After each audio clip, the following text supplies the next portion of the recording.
Hello, this is Mike Burek, your host and producer of Krynytsia, The Well, a podcast series about topics of interest to Ukrainians around the world. Today is Friday, June 6th, 2025. This episode is produced for The Ukrainian Weekly, a newspaper published in English for the global Ukrainian community since 1933. Our guest today is Dr. Luke Cooper, who is the Deputy Director of the London School of Economics Peace and Conflict Resolution Evidence Platform, also known as PeaceRep, which also includes a Ukraine program. Welcome, Dr. Cooper. How are you? Hi, great to be here. Thanks for having me on. And thanks for joining us today. To start off with, can you give us some information about your educational background and professional career? Yeah, sure. So I completed my PhD in international relations at the University of Sussex about just over a decade ago now. And my academic interests are in the field of international relations. I have a focus on nationalism, authoritarianism, and global political economy. And since October 2022, I've been directing the Ukraine program of the Peace and Conflict Resolution Evidence Platform, based at the London School of Economics and Political Science. Doctor, what first sparked your interest in Ukraine? Yeah, that's a great question. I came to research on Ukraine. I mean, I'm not a specialist on the region or Ukraine, really out of solidarity with the Ukrainian people. So when the full-scale Russian invasion was launched, I was involved in a number of different civil society networks that were seeking to respond in different ways, in some cases just through putting on events with Ukrainian speakers online. We had a Twitter space or several Twitter spaces that had remarkably high numbers of people engaging in them, more than 10,000 in some cases. And so we wanted to create a space where Ukrainians had an international platform to talk about what was happening in their country and to use that platform to support Ukraine. And as a result of some of that activity and a relationship that we developed with the Kiev School of Economics and some other partners inside Ukraine, we ended up developing a research program and a research project together because we thought, I thought, and my colleagues thought that as academics, we would like to do something that used our academic research skills to assist in any way we could to provide research that was supporting Ukraine's democratic institutions, its territorial integrity. Our colleagues at Kiev School of Economics had a lovely term that they used that appealed to us. They talked about building international partnerships to protect Ukraine's intellectual sovereignty. So the idea was that we would in some ways create global international academic partnerships with LSE and with colleagues inside of Ukraine that was supporting their educational institutions through the course of the war, but was also developing research that was based on that collaboration. And of course, to be able to produce high quality research about a situation of war and conflict, then you have to have partnerships with people on the ground who know that experience. So it was both an act of solidarity, but I would hope it's also a way to produce high quality research and academic work about what's happening in Ukraine. So, what exactly is the Peace and Conflict Resolution Evidence Platform? And also, what is specifically the Ukraine program within it? Yeah, so the Peace and Conflict Resolution Evidence Platform was a pre-existing, prior to the full-scale invasion, research platform investigating the changing nature of war and conflict in the 21st century. It's a very large international consortium. It's led by the University of Edinburgh, and it works on a whole series of different regions and cases, and from big data stuff, analysis of peace processes, to qualitative research based on field work, discussions on the ground, etc. And at LSE, we work on a number of different cases for that particular program. So we work on Syria, Sudan, South Sudan, Somalia, Afghanistan, as well as Ukraine. And so the idea is that through this sort of global lens and cross-comparative work, we build quality research which is impactful, that's assisting policymakers in understanding the causes of violent conflict and how effective peace processes and transition processes can be pursued. And so, when was the platform actually established and why? And are there external collaborators outside of LSE? Yes, so the platform was established a couple of years prior to the full-scale invasion, so it would have been in 2020. So the Ukraine program was founded a little later than the rest of the program. I think recognizing that it was just such a critical geopolitical event and it required a new program of research that was contributing to the wider suite of activity on the PeaceRep program.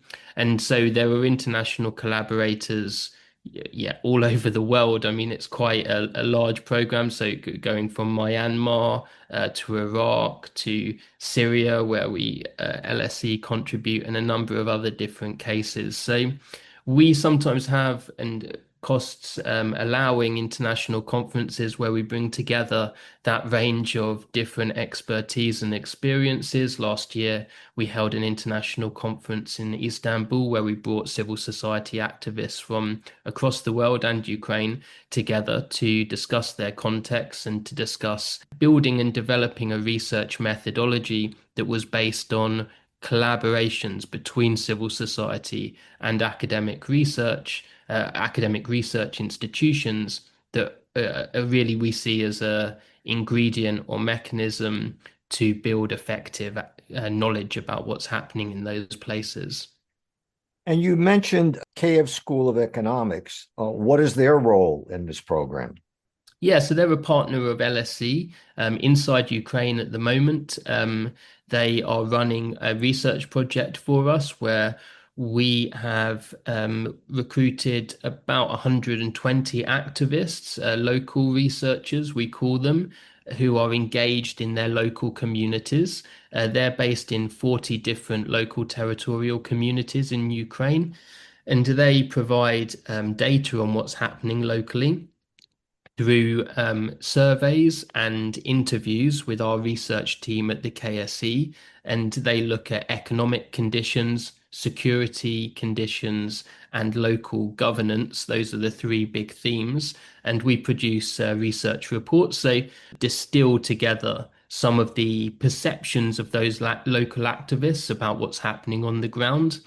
One of the reasons that we use that methodology is that in a number of different conflict environments, traditional opinion polling can be have quite a high level of uncertainty and quite high margins of error due to the fact that we have incredible uncertainty about the population. And you see this in Ukraine as well. It hasn't had a census for more than 2 decades. It's experienced massive external displacement as well as internal displacement.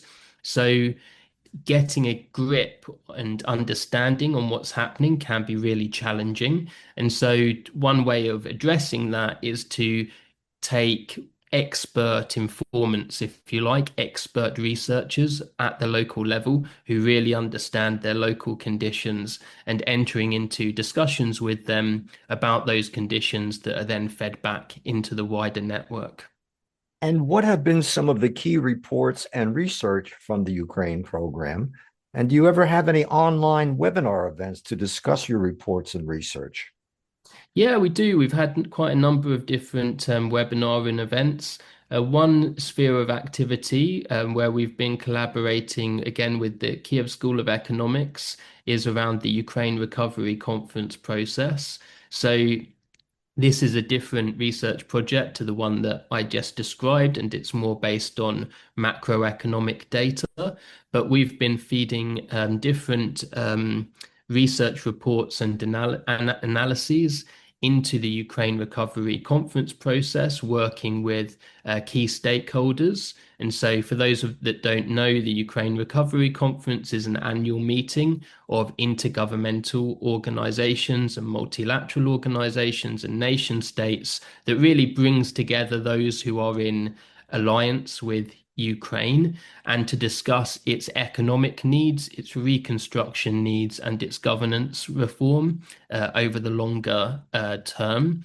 And for the last three Ukraine Recovery Conference, including this year, there's an upcoming one in July in Italy. We've been supporting that process through research and data and a number of different reports and pre-events where we've brought stakeholders together, including government of Ukraine, government of Italy this year, and a range of other multilateral stakeholders. And can you share a few of the highlights from the reports and research? Yeah, sure. So I think one of the arguments that we've developed through the course of the full-scale invasion, again in partnership with our colleagues on the ground, is that Ukraine has developed a what we call a military Keynesian economy. And so this means that war spending has contributed to the health and resilience of the wider Ukrainian economy and has maintained the basis for market relations in the country.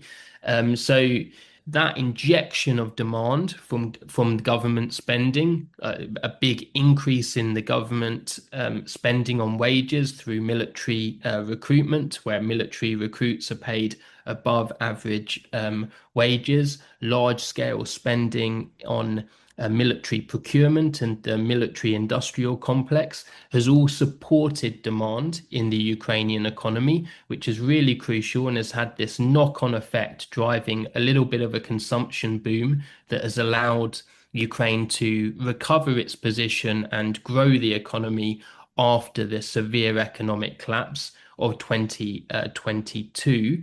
So we've been thinking and looking at how some of the complexity around what this looks like on the ground. And in some ways, one of the findings is that, Ukraine has been able to protect everyday market economies and avoid a situation where it's required a full centralization of economic resources. And the example I like to use in this regard is a steel facility I visited in Dnipro last October. That's about 100 kilometers from the front line. The steel facility I visited there wasn't producing material directly for the Ukrainian war effort. It was actually producing pipes and railway wheels for export to European markets. And the Ukrainian government has done a really effective job in maintaining a compromise, if you like, between a full-scale war mobilization, where large parts of the economy are taken over and everything is put in the direction of the war effort, and still having and not having a sufficiently strong investment in military industrial capability. So I think that's been one of the key findings, something that we've been working on and supporting policymakers to develop. Is the research funded only by LSE, or are there other sources to finance it? Yeah, great question. So the PeaceRep program is funded by the UK government as part of its support for developing countries primarily. That's been the main source of funding. In addition, we have also worked with another funder, the Friedrich Ebert Stiftung, to produce a number of different research reports and to host a couple of events over the last couple of years. But our work has been primarily UK government funded. Dr. Cooper, we're just about out of time, but I do have one final question. Will Sure. the Ukraine program, continue if the Russian invasion against Ukraine is ended? And what do you think the likelihood is that will happen in 2025? Whew, you've saved the really tough questions for the end. On the question about the continuation of our program. So our program, this isn't related to developments within the war, but our program will actually end in its current form in March next year.